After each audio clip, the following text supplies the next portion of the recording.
اصولی طور پر یہ بات ثابت ہے کہ حضور پر جادو ہوا اور جادو کا کچھ اثر بھی آپ پر ظاہر ہوا، اور اس کے ازالے کے لیے یہ صورتیں نازل کی گئیں۔ یہ واقعہ ہے صلح حدیبیہ کے بعد کا۔ خیبر کے یہود کو پہلے سے اندازہ ہو گیا تھا کہ اب یہ رخ ہماری طرف ہوگا، اب یکسو ہو گئے محمد صلی اللہ علیہ وسلم، تو اپنی پوری طاقت کے ساتھ وہ ہمارے اوپر حملہ آور ہو سکتے ہیں۔ تو انہوں نے گویا کہ پیش بندی کے طور پر یہ کوشش کی کہ ان کا ایک وفد آیا مدینے میں، اور یہ لبید ابن عاصم ایک شخص تھا بنی زریق کا، جو انصار ہی کا ایک قبیلہ ہے بنی زریق، ان میں ایک شخص لبید ابن عاصم منافق تھا، یا یہ کہ کم سے کم یہودیوں کا حلیف تھا۔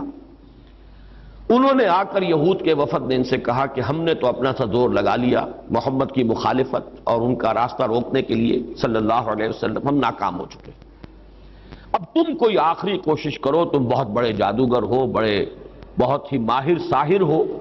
تو تم کوئی کوشش کرو اور سحر کرو محمد پر صلی اللہ علیہ وسلم۔ اور 3 اشرفیاں پیش کی۔ اشرفی اس زمانے میں ایک بڑی شے کہ یہ ہدیہ بھی حاضر ہے، اب تم کوئی زور لگاؤ۔ اس نے پھر خدمات حاصل کی ایک یہودی لڑکے کی جو حضور کے ہاں اس وقت بطور خادم کام کرتا تھا۔ اس نے کہیں سے حضور کی کنگھی کے 2-3 دندانے جو ہیں وہ توڑے، اور اس میں آپ کے منہ مبارک بھی تھے، جیسے کنگھی کے اندر آپ کو معلوم ہے بال جو ہیں وہ کہیں اڑ جایا کرتے ہیں آخر میں، تو وہ لے کر اس کے پاس گیا، اس پر وہ جادو کیا گیا، اور وہ کوئی تانت یا کوئی شے تھی جس میں گرہیں لگائی گئیں، 11 گرہیں اس میں تھیں، پتلا سا بنایا گیا، اور پتلے میں پھر وہ سوئیاں چبوئی گئیں، اور پھر ایک کنویں میں زروان یا زو اروان یا زی اروان اس کنویں کا نام تھا، وہاں جا کر کسی پتھر کے نیچے، اس کے تہ میں پتھر کے نیچے وہ دبا دیا گیا۔ یہ حضور صلی اللہ علیہ وسلم پر جب سحر ہوا ہے اس وقت یہ صورتیں نازل ہوئی ہیں، اور حضرت جبرائیل علیہ السلام نے یہ تلقین فرمائی کہ ان آیات کے ذریعے سے آپ اس سحر کے اثر کو زائل کریں، چونکہ ان میں ایک آیت موجود بھی ہے وَمِن شَرِّ النَّفَّاثَاتِ فِي الْعُقَدِ، تو اس کے حوالے سے اس میں ایک ربط بھی قائم ہوتا ہے، وَمِن شَرِّ النَّفَّاثَاتِ فِي الْعُقَدِ، اور پھونک مارنے والیوں کی شر سے کہ جو گرہوں پر، عقدوں پر پھونک مارتی ہیں۔ یہ ہے وہ جادو اور ٹونے کا معاملہ۔ جادو برحق ہے، اس میں کہ عقلی اعتبار سے خود قرآن سے ثابت ہے،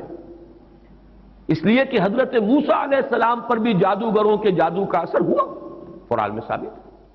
حضور صلی اللہ علیہ وسلم کچھ تلقین فرماتے تھے، اور خود آپ کا بھی ایک معمول تھا، اور یہ روایت بھی ثابت ہے بخاری سے اور مسلم سے کہ رات کے وقت آپ کا یہ معمول تھا کہ یہ دونوں صورتیں آپ پڑھتے تھے، اپنے ہاتھوں پر پھونکتے تھے،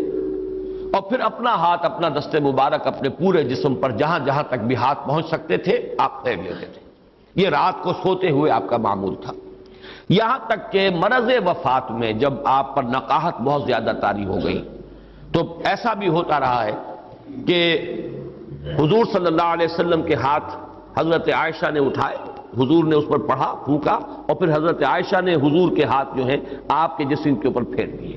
بلکہ ایسا بھی ہوا کہ خود حضرت عائشہ رضی اللہ تعالیٰ عنہ نے اپنے ہاتھوں سے یہی عمل جو ہے جاری رکھا ہے۔ اب یہ صورتیں نازل ہو گئی تو اس کے بعد حضور صلی اللہ علیہ وسلم نے گویا کہ تعوذ جو ہے اپنا اس کو خاص کر لیا ان 2 صورتوں کے ساتھ۔